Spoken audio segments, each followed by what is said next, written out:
स्रष्टा साहित्य र संरचनाको सङ्गालो, कृतिभित्रका आवाजहरूको भङ्गालो, मनदेखि मनसम्म बग्दै र स्पर्श गर्दै आयो दृश्य कृतिवाचन हृदय भर्दै भर्दै।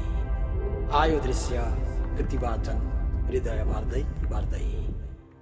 यो मनभित्रको पीडालाई खरानी भन्दा पनि ठुलो बनाएर आँसुद्वारा धोएर श्रोता मित्र यहाँहरूको प्रार्थनाको साथ पाएर प्रभुको चरणमा सबै कुरो राखेर कोरोनाबाट पिउजेर फेरि धेरै दिन पछाडि संसारभरि विभिन्न ठाउँमा छरिएर रहँदै नेपाली भाषालाई अनि नेपाली साहित्यलाई उत्तिकै माया दिँदै आउनुहुने सम्पूर्णमा मेरो हृदयभित्रबाट न्यानो साहित्यिक तथा ख्रिस्टीय अभिवादन साथै जय मसीह अनि नमस्कार।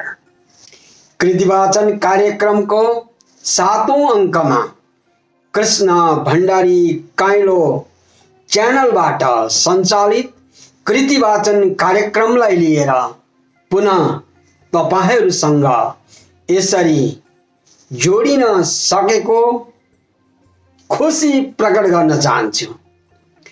यतिखेर दृश्यमा भनौँ अथवा भिडियो मार्फत श्रोताहरूमाझ फेरि सकुशल उपस्थित भई स्वागत व्यक्त गर्न पाएकोमा आनन्दित पनि भएको जनाउँदै म प्रस्तोता कृष्ण भण्डारी काइलो कृतिवाचन कार्यक्रमको 7औं अङ्कमा उपस्थित भएको छु। चोट बोकेको यात्री कविता संग्रह। यो संग्रह 2018 को डिसेम्बर महिनामा युएसएमा विमोचन भएको मेरो दोस्रो कृति चोट बोकेको यात्री।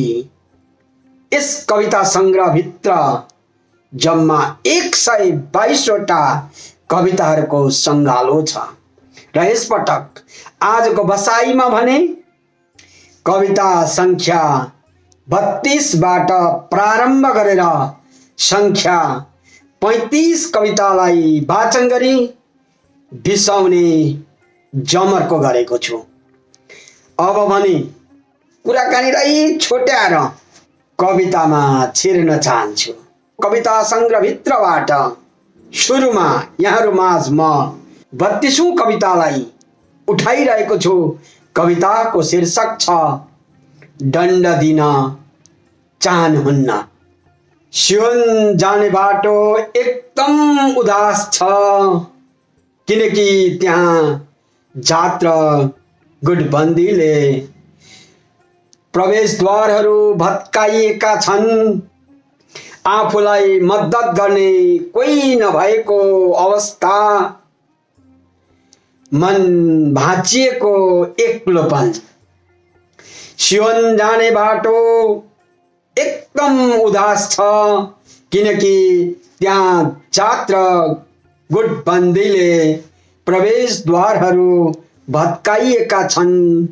आफूलाई मद्दत गर्ने कोही नभएको अवस्था, मन भाँचिएको एक्लोपन।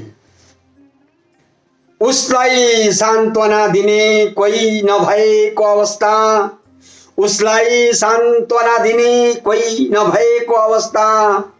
मित्रतालाई भजाएर शत्रुहरूले आफ्ना हात फैलाएको दृश्य हेर्नुहोस्। परम प्रभु मलाई हेर्नुहोस्, हेर्नुहोस्, परम प्रभु मलाई हेर्नुहोस्। तुच्छ ठानिन्छु तर तपाईं मसँग हुनुहुन्छ। तुच्छ ठानिन्छु तर तपाईं मसँग हुनुहुन्छ। तपाईले त्यो बल मलाई दिनुहुन्छ। परम प्रभुले माथिबाट शत्रुलाई जलाउन आगो पठाउनुहुन्छ। परम प्रभुले माथिबाट शत्रुलाई जलाउन आगो पठाउनुहुन्छ।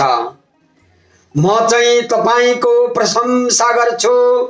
कल्वरीको त्यो पीडालाई सम्झेर आँखाहरूबाट आँसुको धारा बग्छन्। म चाहिँ तपाईको प्रशंसा गर्छु। कल्वरीको त्यो पीडालाई सम्झेर आँखाहरूबाट आँसुको धारा बग्छन्। मेरो हृदय अस्वस्थ त्यस ठाउँलाई ध्वंस पार्नु भएको होस्। मेरो हृदय अस्वस्थ त्यस ठाउँलाई ध्वंस पार्नु भएको होस्। जहाँ तपाईको महिमा हुने थलोमा, जहाँ तपाईको महिमा हुने थलोमा, तपाईको आराधना गरिने भवनमा स्वर्गीय पिताको विरुद्धमा हातहरू उठ्छन् भने, स्वर्गीय पिताको विरुद्धमा हातहरू उठ्छन् भने, हे परम प्रभु आफ्नो धनुमा तादो चढाउनुहोस्। हे परम प्रभु आफ्नो धनुमा तादो चढाउनुहोस्। तपाईको शान्ति हामीलाई दिनुहोस्। तपाईको शान्ति हामीलाई दिनुहोस्। तर परम प्रभु मानिसहरूलाई दण्ड दिन चाहनुहुन्न। तर परम प्रभु मानिसहरूलाई दण्ड दिन चाहनुहुन्न। तपाई महान हुनुहुन्छ।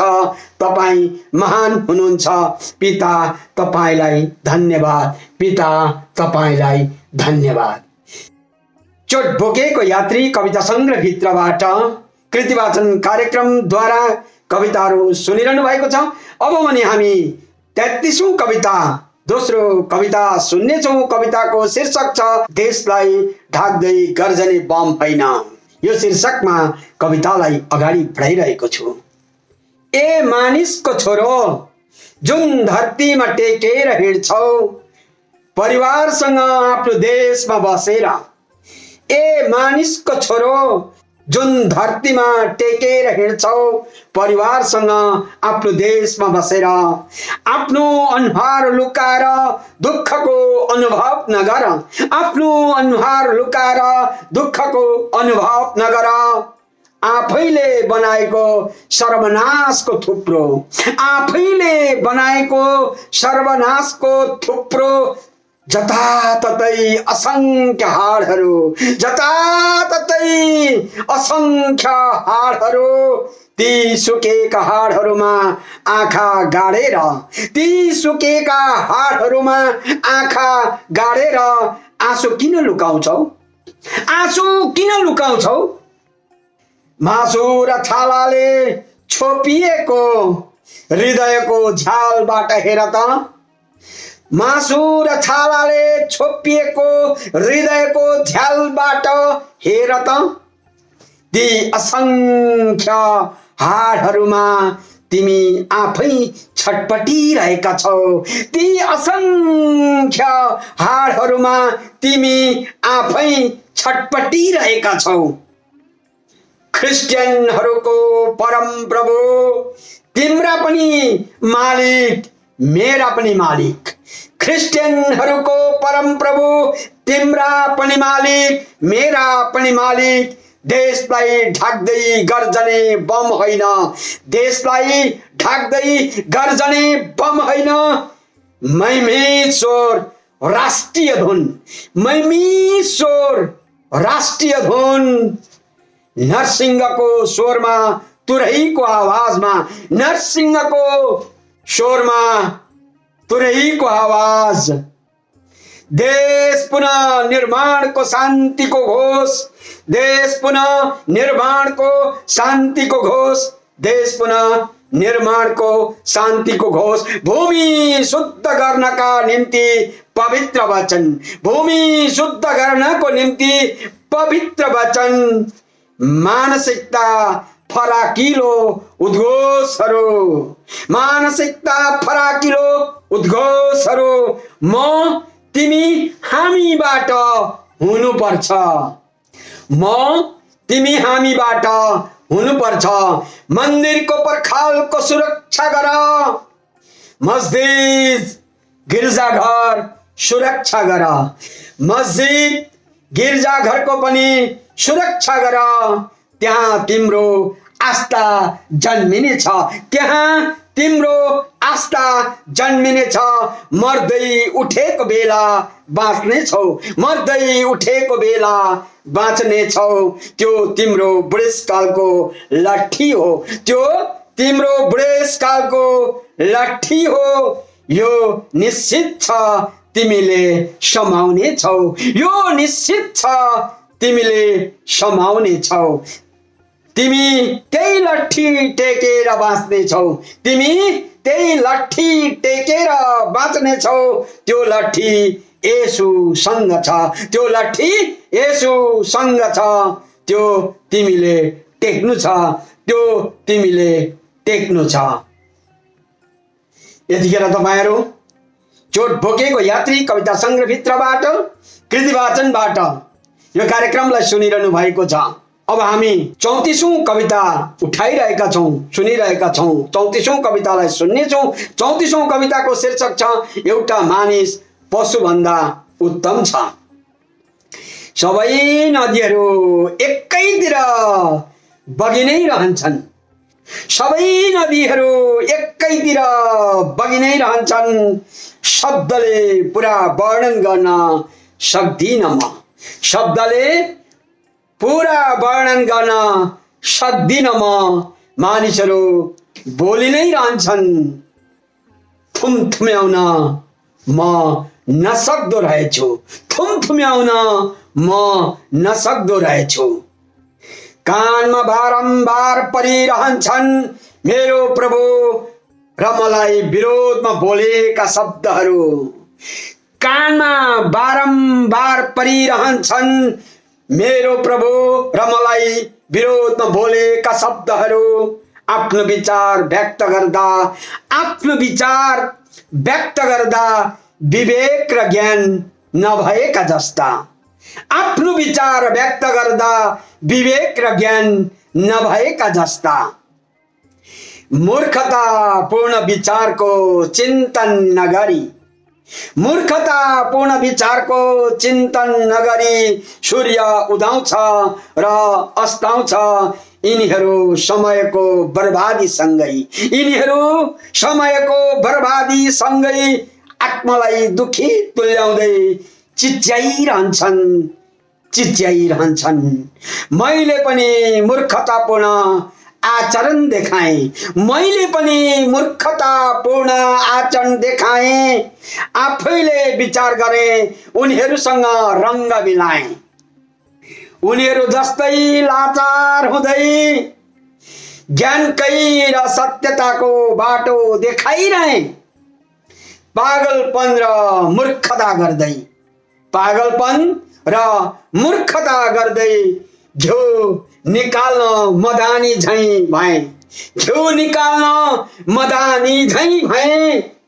तर म फालिएको फालियै भएँ, तर म फालिएको फालियै भएँ। मेरो त हावालाई समाउने चेष्टा मात्र भएछ, मेरो त हावालाई समाउने चेष्टा मात्र भएछ। अँध्यारो भन्दा उज्यालो उत्तम देखेनन्, अँध्यारो भन्दा उज्यालो उत्तम देखेनन्।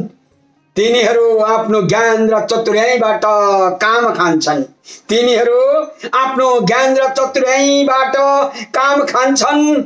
मलाई ठुलो दुःख लाग्छ, मलाई ठुलो दुःख लाग्छ।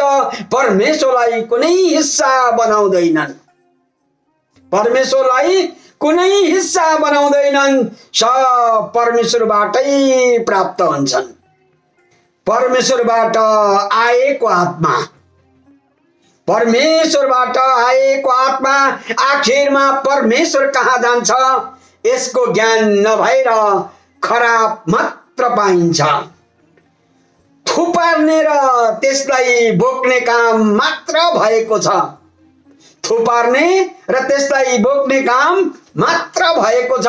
एउटा मानिस पशु भन्दा उत्तम छ तर विवेक शून्य देखिन्छ। झगडा र विस्फोट गर्दै भाग्नुभन्दा अर्थहीन कुराहरू गर्नुभन्दा एकजना लडे अर्काले उठाउँदै काँधमा काँध मिलाएर परमेश्वरको राज्यमा काम गरौँ।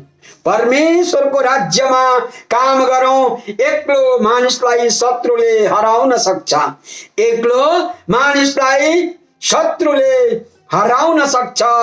परमेश्वर एक पोया हामी अर्को पोया भयौं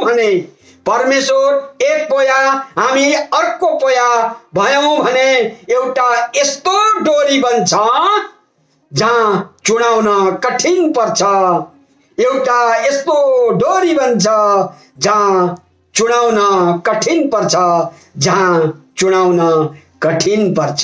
साँच्चै तपाईँ हामीले बुझ्यौं र परमेश्वरलाई चिन्यौं भने र परमेश्वर एउटा पोया हामी अर्को पोया भयौं भने चुडाउन कठिन पर्छ।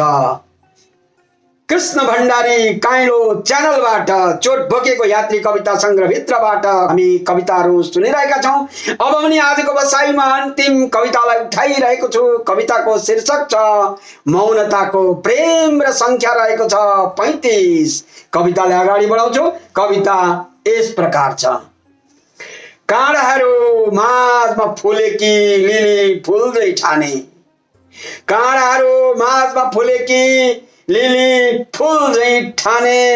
म प्रेम रोगी भइसकेको रहेछु।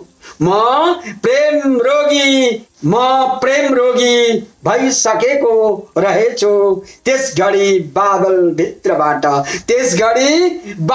भित्रबाट सूर्यको किरणले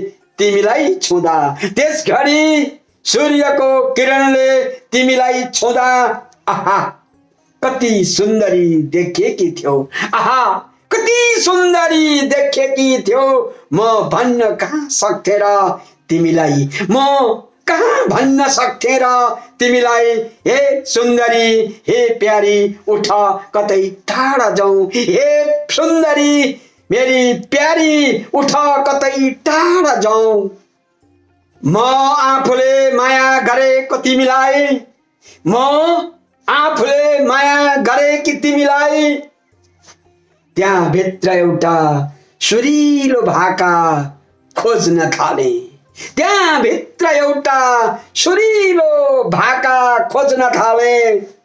बैजनी रङ्गका लुगाले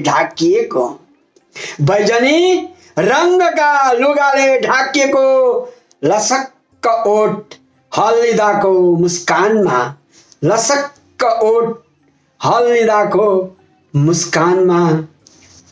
आफ्नो प्रेम ममा झन् जागृत भएको थाहा गरे।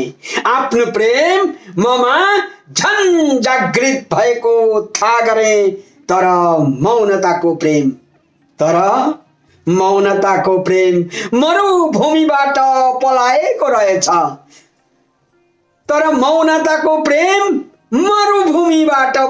रहेछ। बिस्तारै धुलो र धुवाँ मेरा आँखामा परे।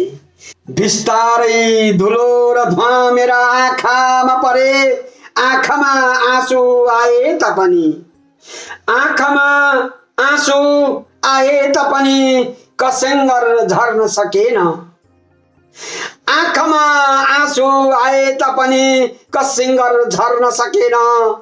मार्दा आँखा ढाकिएको बेला तिमी कसैको घुम्टो भित्र लुकिसकेछौ। तिमी अर्कैको भइछौ, मेरी हुन सकेनौ। बरु येशू प्रभुको भएर बाँच।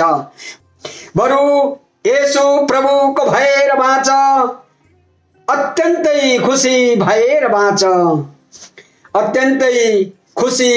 बाँच। जीवन प्रभुमा सुम्पिएर नमर्ने गरी बाँच। जीवन प्रभुमा सुम्पिएर नमर्ने गरी बाँच, अनन्तताको निम्ति बाँच, अनन्तताको निम्ति बाँच, आनन्दित भएर बाँच, आनन्दित भएर बाँच। हवस् त, आजलाई यतिमै राख्न चाहन्छु। आज हामीले कृष्ण भण्डारी काइलो च्यानलबाट सञ्चालित कृतिवाचन कार्यक्रमको 7औं अङ्कमा चोट भोगेको यात्री कविता संग्रहभित्रबाट कविता संख्या 32 देखि 35 सम्म सुनेका छौं। यहाँहरू सम्पूर्णमा कार्यक्रम सुनिदिनु भएकाको निम्ति हार्दिक हार्दिक धन्यवाद ज्ञापन गर्न चाहन्छु। तपाईलाई यो कृतिवाचन कार्यक्रमको 7औं अङ्क कृतिवाचन कार्यक्रमको भिडियो मार्फत गरिएको प्रस्तुति कस्तो लागिरहेको छ? कृपया तपाईको पवित्र विचारको अमूल्य थोरै समय खर्चिएर प्रतिक्रिया दिएर उत्साह बढाइ दिनुहुनेछ आशा राखेको छु। साथसाथै यस्तै अरू अडियो भिडियोहरू हेर्न सुन्नका लागि र अरू समक्ष पुर्याउनका लागि लाइक, कमेन्ट र सब्स्क्राइब गरिदिएर छेउको घन्टी पनि थिचिदिनु हुनेछ भन्ने आशा पनि राखेको छु। र यति भन्दै गर्दा भिडियोको फ्लायर र कार्यक्रमको लागि ब्याकग्राउन्ड म्युजिक पनि तयार गरिदिने छोरो कान्छो किङ सुरेन्द्र प्रति हार्दिक धन्यवाद सहित स्नेहता प्रकट गर्दै आजको बसाइबाट बिदा हुन चाहन्छु। यहाँहरू सम्पूर्णलाई परमेश्वरको प्रशस्त मात्रामा आशिष बनिरहन सकेकोस्। जहाँ जहाँबाट पनि तपाईहरु सुनिरहनु भएको छ, तपाईहरुलाई यो प्रस्तुतिहरूबाट पक्कै पनि केही कुरो नयाँ कुरो प्राप्त गर्नु भएको छ भन्दै परमेश्वरको आशिषलाई ग्रहण गर्दै हुनुहुन्छ भन्दै पनि बिदा हुन चाहन्छु। अर्को भिडियोसम्मको लागि बिदा हुन्छु। धन्यवाद। जय मसीह। नमस्कार।